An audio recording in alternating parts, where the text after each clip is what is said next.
So you're jumping into an Italian wedding, but you need to know these key differences between a wedding at home and an Italian wedding.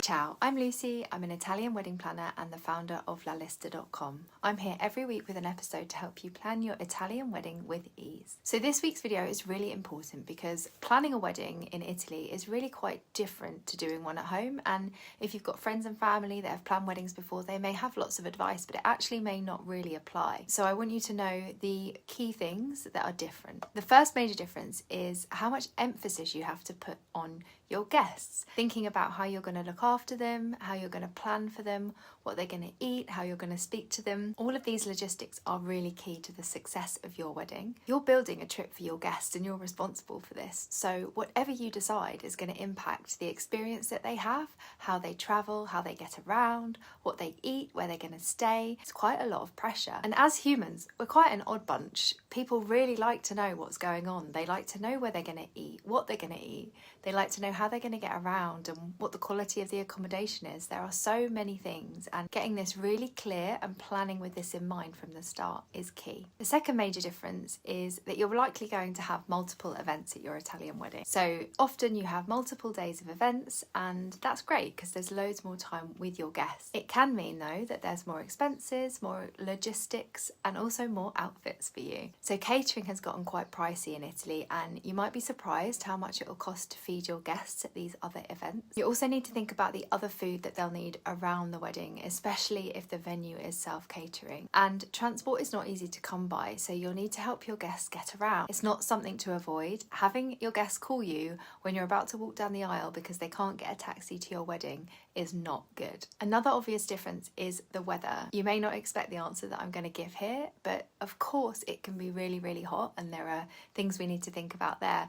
But it can also be cold and windy, and it can be really uncertain. At most weddings that we have, there is always a little bit of uncertainty about the weather and what to do. This general uncertainty when you've booked somewhere primarily because you want to be outside and you've dreamt of that epic view, it's really not fun. And I want to talk about this because I think it gets overlooked. At a UK wedding, you know that the weather might not be good and you've probably expected that. But if you've become obsessed about this outdoor Italian wedding, it can be such a letdown to have an alternative. When you're booking, you really need to consider the time of year, obviously, but also make sure you have a good inside option that you won't be too upset about if it goes down that route and you may be at peace with it. I think also let it be an open discussion throughout the planning. If you avoid this weather conversation, it's really only going to be harder and more stressful if it does come up close to the wedding, because you're unlikely to have thought it through and you're unlikely to have a really good plan for it. The next difference is the structure of the wedding, and I'm talking about things like the timings, the food and drink, and how an Italian wedding generally works. Key things are that the day itself starts later, but in most cases it can go later than a UK wedding. Arguably, if you've had other events around the wedding, then you've still had lots of time with your guests, and you're probably renting somewhere for a number of days, so you can be a bit less controlled and you can keep the party going. The food situation is also different. There's a lot more of it and it runs through the entire day. The seated dinner is probably longer than a normal wedding and therefore the party starts a little bit later. I just want to bust the myth. There is never too much food in an Italian wedding and dinner does not go on too long. In another video, I've laid down the run through of my perfect timeline of an Italian wedding day, so go check that out. The second to last difference, this is the planner's role at an Italian wedding. So at home weddings, planners can be more of a luxury, for example, but in Italy, I really believe they're more of a necessity. An Italian wedding is really a different beast, and couples I meet through La Lista often tell me that they didn't realise how much they'd need the support from a planner until further along in planning. It's really hard to know when you're at the start. So having someone alongside you who's done this countless times is almost a necessity, and I think something to forecast from the start, just like any other supplier. They'll literally organise and manage this 3-day event for you.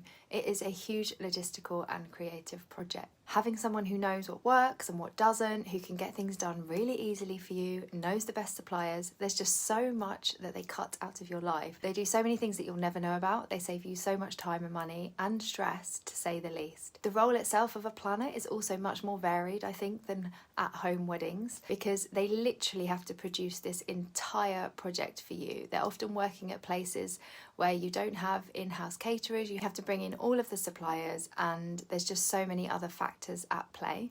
So you can probably expect to spend a little bit more than you may believe that a planner would be, or that a planner would cost at home, or the cost that you're used to seeing for planners, because the scope of their role is so much wider and they spend a lot more time on your wedding. And the final difference is the way that you prioritise your budget. So I think they're going to shift slightly with an Italian wedding, and you'll find that your budget is weighted slightly more towards food and the other services that you need to look after your guests. And that's why I constantly go on about putting your guests first, and from the beginning when you're building the budget. The budget pie is going to be more weighted towards some of these logistical things. So we're thinking food for all of the events, transport for all of the events. You may have to put on airport transfers. You may need to put into food for people staying at your venue for the breakfast or for the other meals around the wedding. That means that there might be less money for the things that you love. So getting this budget estimate right before jumping into an Italian wedding, and honestly, knowing that you want to invest that sort of money into the guest experience. This is just key before you get started. Here on YouTube and on our website lalista.com, we've got articles and episodes around all of the things I've mentioned today: how to structure your day, how to plan for the weather, and looking after your guests. And in my membership, the club, I've got tutorials on all of this in much more detail. I go into a full budget tutorial so you can really nail it. You can check it out at lalista.com. I'll see you next time.